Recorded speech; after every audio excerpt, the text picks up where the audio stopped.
জায়গাটা এখন আর কারোর অচেনা নয়। চারিদিকটা দেখে নিশ্চয়ই বুঝতে পারছো যে আমি কোথায় গেছি।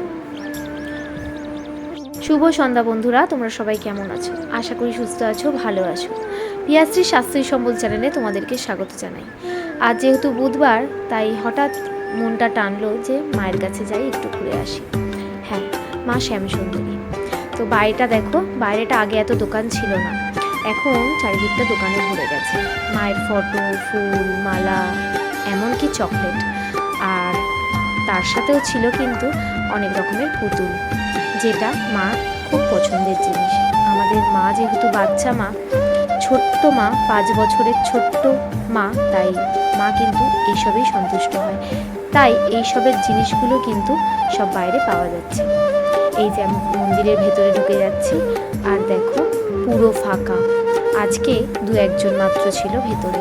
তবে আমি যেই সময়টা গেছি সেই সময়টা এখনও পুজো শুরু হয়নি। পুজো 11:30-12টা নাগাদ শুরু হয়, সেই সময় অঞ্জলি হয়। আর এখানে দেখো হাতে আঁকা ছবি কয়েকজন দিয়ে গেছে। এখানে একটা রয়েছে, ভেতরেও একটা রয়েছে, আর গেটের সামনেও একটা ছিল। দেখো মায়ের সামনেও একটা রয়েছে এরকম হাতে আঁকা ছবি। যে যেরকম ভাবে মাকে তুলে ধরতে পারে সে সেরকম চেষ্টা করে, আর মায়ের কাছে এসে দিয়ে যায় মন্দিরে।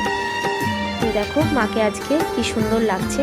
রোজই মাকে ভালো লাগে, তবে আজকে যেহেতু অনেক দিন পর দেখলাম, মনে হচ্ছে যেন আরো সুন্দর লাগছে মাকে। তো সবাই বলো জয় মা শ্যামসুন্দরীর জয়।